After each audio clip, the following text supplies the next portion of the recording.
সব কি সাফল্য বিএনপির? এর যাবতীয় সাফল্য সব বাংলাদেশ জামাত ইসলামীর না, বিএনপির সফলতা নয়। নেই এ কথা বলবো না, কিন্তু পুরাপুরি নয়। আবার বাংলাদেশ জামাত ইসলামীর পুরাপুরি সফলতা নয়। বিএনপি আমরা কম চেষ্টা করিনি, লক্ষ লক্ষ মানুষ এক জায়গায় করেছে।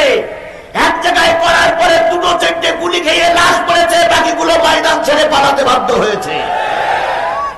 বাংলাদেশ জামাত ইসলামী 10 লক্ষ মানুষ এক জায়গায় করেছে, তারপরে সেখানে গুলি হয়েছে, মামলা হয়েছে, ঘরে ফিরতে বাধ্য হয়েছে। আমরা একরকম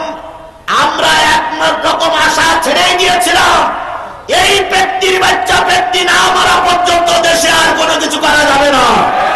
যখন হাল ছেড়ে দিয়ে আমরা নিজেদের কাজ নিয়ে ব্যস্ত, তখনই আল্লাহর রহমত শুরু হলো।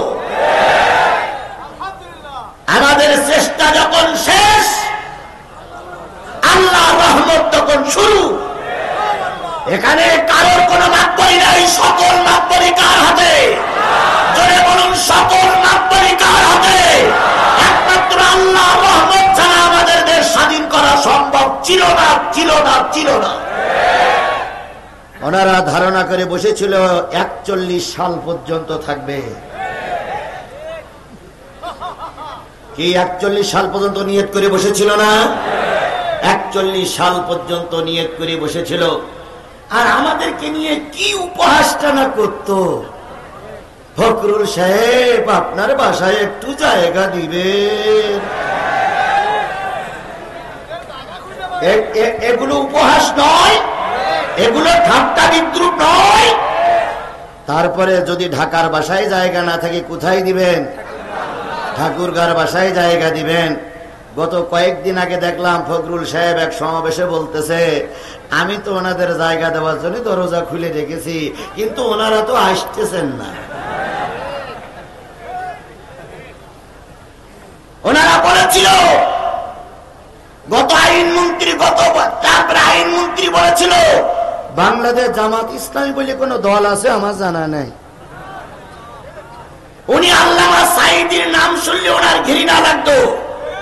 এখন জিজ্ঞাসা করি, আপনারা বিএনপি তাড়ানোর জন্য চেষ্টা করেছেন, বাংলাদেশ জামাত ইসলামী সহ অনেক নেতা কর্মীকে আপনারা মেরে দিয়েছেন। আজকে বিএনপি জামাত বাংলার জমিনে আছে, আপনারা লেজ গুটিয়ে নিয়ে পালিয়ে চলে গেছে। অতীতেও যদি অতীত থেকে শিক্ষা নিয়ে আগামীতে যদি তওবা তিল্লা করে না চলে, জনগণ কিন্তু অতীতের কথা মনে রাখবে এবং যারা অত্যাচার করেছে কাউকে হয়তো বাংলার জনগণ ছেড়ে দেবে না। এখন আবার বলতেছে সীমানার পাশেই আছি, টুক করে ঢুকে পড়ব, তাই বলতেছে না। এদের বিরুদ্ধে আবার কবি লিখতেছে, আইসো চট করিয়া আয়না ঘর তোমার জন্য রাখছি গো সাজাইয়া। আইসো চট করিয়া আয়না ঘর তোমার জন্য রাখছি গো সাজাইয়া। আমরা রিচি পিছনে বহিষা আছি, রিচি পিছনে বহিষা আছি, জুতোর মালা লইয়া আয়না ঘর তোমার জন্য রাখছি গো সাজাইয়া। বুবু আইসো চট করিয়া আয়না ঘর তোমার জন্য রাখছি গো সাজাইয়া। সুতরাং আল্লাহ রাব্বুল আলামিন আমাদের পরে করুণা করেছেন। আচ্ছা বলুন তো, ছাত্র আন্দোলন কোটা সংস্কারে যে ছাত্ররা রাস্তায় ছিল তার চাইতে কি বিএনপি জামাতের লোক কম ছিল না বেশি ছিল? কিন্তু কাজ হয়নি কেন? একটাই মাত্র কারণ আমরা বুঝে নিয়েছি, সেটা হচ্ছে আমাদের ভিতরে সমন্বয়ের অভাব ছিল। বিএনপি মনে করেছিল আমরা একলাই করব, জামাত ইসলাম চিন্তা করছে আমাকে যখন নিচ্ছে না তখন ময়দানে কাজ করতে হবে। একে অপরের একটু সমন্বয়হীনতার কারণে সফলতার দ্বার প্রান্ত হয়তো পৌঁছাতে পারিনি, বাকি আল্লাহ জানে। কিন্তু আর যাই হোক, এই ছাত্র আন্দোলনের তাদের সবার টার্গেট ছিল এই স্বৈরাচারকে না পতন করা পর্যন্ত আমরা ঘরে 100 লাশ পড়লো, ময়দান থেকে ফিরে আসলো। পরের দিন আরো 100 লাশ পড়লো, আবু সাইদ মৃত্যুবরণ করলো। আন্দোলনের বেগ বাড়লো না কমলো? তাদের টার্গেট ছিল সামনের সারিতে 10 জন মারা গেলে ওই 10 জনের লাশ গাড়িতে তুলে দিয়ে পিছনের 10 জন সামনে নেতৃত্ব দেবে। ও 10 জন যদি মারা যায় আরো 10 জন নেতৃত্ব দেবে। এই যে একটা সমন্বয়ের একটা সিঁড়ি ছিল, এই কারণে আল্লাহর রহমত নাযিল হয়েছে। কথা বলেন ঠিক না বেঠিক? তাহলে যে আল্লাহ পাক ছোট ছোট ছেলেদের দ্বারা, বিশ্ববিদ্যালয়ের ছাত্রদের দ্বারা, স্কুল কলেজ ভার্সিটি মাদ্রাসা ফোরকানিয়া মাদ্রাসা ছাত্রদের দ্বারা আল্লাহর রহমতের মাধ্যমে আমরা দেশ স্বাধীন করলাম, যে আল্লাহ আমাদের এই রহমতটুকু করলেন, সেই আল্লাহর শুকরিয়া আসতে না জোরে? সবাই মিলে বলছি আলহামদুলিল্লাহ। আরেকটু জোরে বলুন তো আলহামদুলিল্লাহ।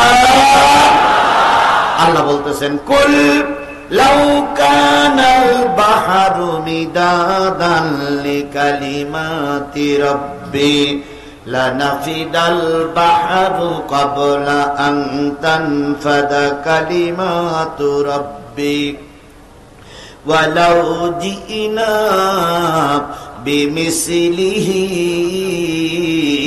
মাদাদা।